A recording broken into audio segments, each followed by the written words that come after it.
Hello दोस्तों, welcome to our channel Tanish academy में आपका स्वागत है। तो भाइयों, जैसा कि हम आपके लिए नई नई वैकेंसी नई नोटिफिकेशन लेके आते रहते हैं, तो आज मैं आपके लिए नई वैकेंसी एक नई नोटिफिकेशन लेके आया हूं।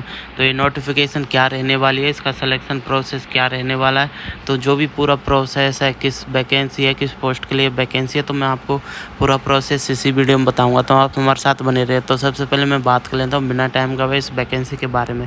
तो ये वैकेंसी निकाली गई है, डिफेंस की ये वैकेंसी निकाली है। Recruitment of group C civilian defence employees at units under head quarter southern commands, यानी कि ये वेरियस पोस्ट निकाली गई हैं। सिविलियन डिफेंस ग्रुप सी की ये वैकेंसी निकाली गई है डिफेंस के द्वारा। डिफेंस की ये वैकेंसी रहने वाली है। तो इसके बाद मैं बात कर लेता हूँ आपकी वैकेंसीज़ क्या है, क्या क्वालिफ़िकेशन है, एज लिमिट क्या रहेगी, आप कैसे अप्लाई ऑनलाइन कर सकते हो। तो सबसे पहले मैं बात कर लेता हूँ पहली पोस्ट की। तो पहली पोस्ट है इसमें MTS की मैसेंजर, यानी ध्यान देना MTS की इसमें पोस्ट है। नंबर ऑफ़ वैकेंसी की बात करूँ तो टोटल नंबर ऑफ़ वैकेंसी इस पोस्ट के लिए है 13। ध्यान देना 13 इसमें वैकेंसी रखी गई हैं। अब मैं कैटेगरीज़ की बात करूँ तो कैटेगरी वाइज अलग अलग इसमें वैकेंसी रखी गई है। तो आप जिस कैटेगरी में आते हो उस हिसाब से आप इसमें फॉर्म भर दीजिएगा। इसके बाद में इसी वैकेंसी की इसी पोस्ट की मैं बात करता हूँ, इसकी सैलरी क्या रहेगी।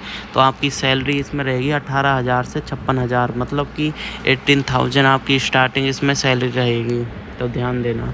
इसके बाद मैं एज लिमिट की बात करूं तो इस पोस्ट के लिए एज लिमिट आपकी 18 ईयर्स में मिनिमम एंड मैक्सिमम 25 ईयर्स होनी चाहिए। तो आप इस फॉर्म को भर सकते हो।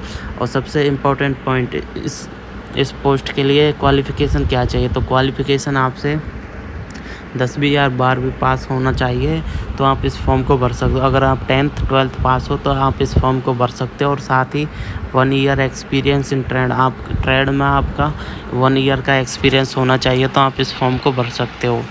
इसके बाद मैं बात कर लेता हूँ सेकंड पोस्ट की। तो सेकंड पोस्ट है MTS डेप्ट्री में।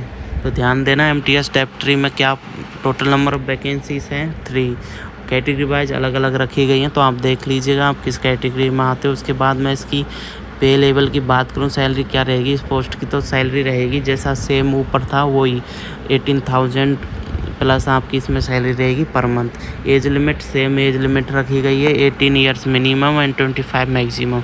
एसेंशियल क्वालिफ़िकेशन भी इसमें सेम रखी गई है, 10th या 12th पास हो और साथ में ट्रेड्स एक्सपीरियंस है, तो आप इस फॉर्म को भर सकते हो। इसके बाद मैं बात कर लेता हूँ थर्ड वैकेंसी रखी गई है कुक के लिए। जो कुक करते हैं, खाना बनाते हैं, उनके लिए टोटल नंबर ऑफ़ वैकेंसी 2 रखी गई हैं सेम वो। और लेवल की बात करूँ आपकी, मतलब कि क्या सैलरी रहेगी, तो सैलरी आपकी 19,900 प्लस इसमें आपकी रहेगी। Age limit same age limit रखी गई 18 मिनिमम 25 मैक्सिमम। और बात करूं अब मैं उसकी क्वालिफ़िकेशन की, तो क्वालिफ़िकेशन आपको 10th एंड 12th पास होना चाहिए। साथ में अगर आपको खाना बनाने का एक्सपीरियंस है तो आप इसमें फॉर्म भर सकते हो।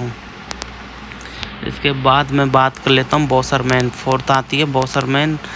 तो उसकी टोटल नंबर ऑफ़ वैकेंसी 2 हैं, कैटेगरी वाइज अलग अलग रखी हैं। पे लेवल की बात करूं तो जो पहली वैकेंसी दूसरी पोस्ट में थी वो सेम है, सेम एज है और सेम क्वालिफ़िकेशन है।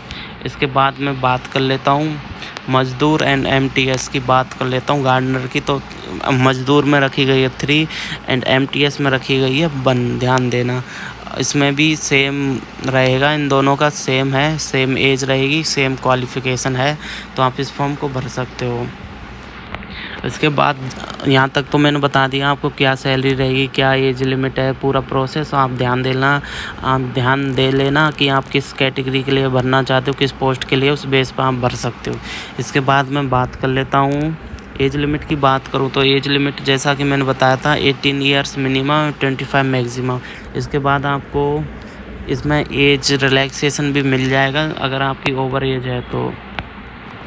इसके बाद मैं बात कर लेता हूँ स्कीम ऑफ एग्जामिनेशन क्या हुआ, एग्ज़ाम आपका कैसे हुआ। तो आपका रिटन टेस्ट होगा, question of all levels of 10th 12th and ITI के हिसाब से, जो आपने ITI की होगी उस हिसाब से आपके इसमें क्वेश्चन आएंगे। तो ध्यान देना रिटन टेस्ट होगा आपके लिए, रिटन बेस पर आपका सिलेक्शन होगा। इसके बाद मैं बात कर लेता हूँ आपको डॉक्यूमेंट ये चाहिए जब आप फॉर्म भरोगे। तो प्लेस ऑफ आपका रिटन टेस्ट सेंटर कहाँ आएगा, सेंटर आपका ध्यान देना will be held at artery centre Nashik road camp पे आपका नासिक में आपका वो होगा एग्ज़ाम सेंटर आएगा, वहाँ आपका एग्ज़ाम होगा। इसके बाद मैं बात कर लेता हूँ written test and skill test will applicable also candidate will be cancel, उनका नहीं होगा। तो एंड इसके बाद बात कर लेते हैं। तो जैसा कि मैंने बताया डिफेंस की है, ग्रुप सी की वैकेंसी निकाली गई है, वेरियस पोस्ट रखी गई हैं। तो पूरा प्रोसेस मैंने आपको बता दिया कैसे फॉर्म भरना है, क्या आपका क्राइटेरिया है, सिलेक्शन प्रोसेस क्या रहेगा। अगर कोई डाउट हो तो हमें कमेंट ज़रूर करना जिससे हम आपका डाउट क्लियर कर सकें। और ऐसी वीडियो देखने के लिए हमारे चैनल तनिष्क अकेडमी को सब्सक्राइब कर लें। और एक बात बता देता हूँ आपको, जो इसकी ऑफिशियल वेबसाइट है वहाँ से आपको फॉर्म भरना है, मैं बता देता हूँ, यहीं पे होगी शायद।